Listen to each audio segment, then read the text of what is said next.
I feel like people need to understand that the media is not your friend.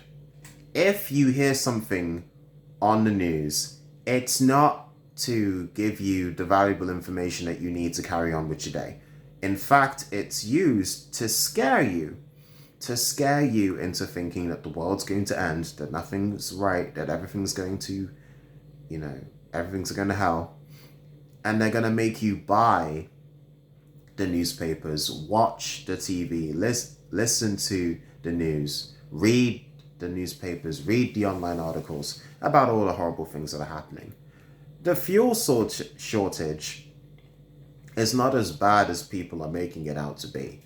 What's happening is the media are going and saying there's a fuel shortage because of some issues with Brexit, some issues with drivers, some issues with stuff that I can't be bothered to want to look up on, because if I read about it, it's just going to be misinformation from the media. That it's hard for drivers to move about everywhere, and it's something to do with Brexit. It really doesn't matter.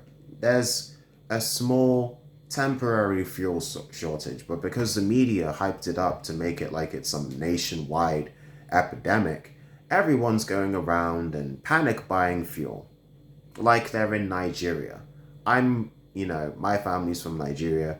We go and get fuel from the station and put it in our generators so that we can power our homes, because the Nigerian government and the state-owned electric company is corrupt. So we have to do what we can. But in England, you don't have to panic buy fuel. It's everywhere. What's gone and happened is that people are panic buying. There are gas stations, fuel stations that are being backlogged with motorcycles and cars. I was walking past and it was just chaos, absolute chaos. Cars being backed up for streets on end. I want to say miles on end, but it wasn't quite miles on end, maybe half a mile. And all these motorcycles just like parked together because there were some traffic cones, because you couldn't go into the station, but nobody could be bothered to move away from the fuel station. It just caused a traffic jam. I'm thinking, what the hell is going on? People at work, people on the street talking about fuel crisis, fuel crisis. It's absolute garbage. The fuel crisis is worsened because the media is hyping it up to make it worse than it is, and then people believe it and they act accordingly, and then it gets worse than it already was, and the cycle continues. You need to start believing in the media. There's another thing with the media where the media want you to get hyped up about climate change because of Alexandria Ocasio-Cortez in the States, Greta Thunberg from Norway. I think she's from Norway, maybe Sweden, I don't care. What else?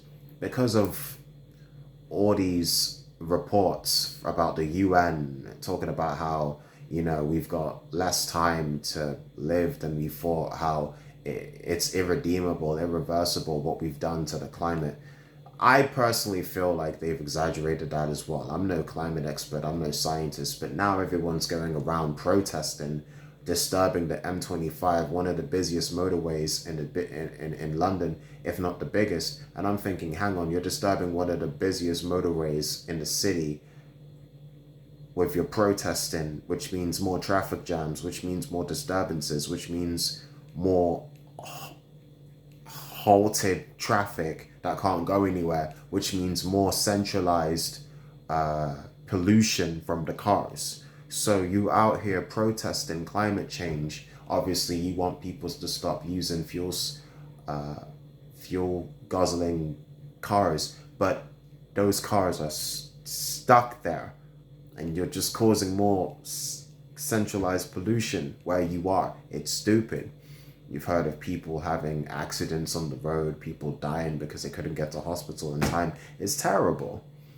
You need to stop letting the media and what they say on the media control your lives. They'll come up with lies. They'll come up with rumors that aren't even true about people they want to destroy. You just can't listen to them. Live your life. Work hard. Care for your family. Have a little fun. Don't listen to the media. We had almost 2 years of pandemic madness, not just because of the actual pandemic, but because the media wanted you to believe that it was the end of the world, and they made you believe it. People were suffering, people were losing out on business, on their jobs. They couldn't see parts of their families or their friendship groups. And the media made things worse, trying to make it out like there was no hope, no escape. There will be another pandemic, there will be another lockdown one day. When that happens, what are you going to do? Listen to the media or just follow the advice of the government or the hospitals and just stay safe? Because if you listen to the media, you're going to end up terminating yourself before any pandemic does. On that note, I'll speak to you soon.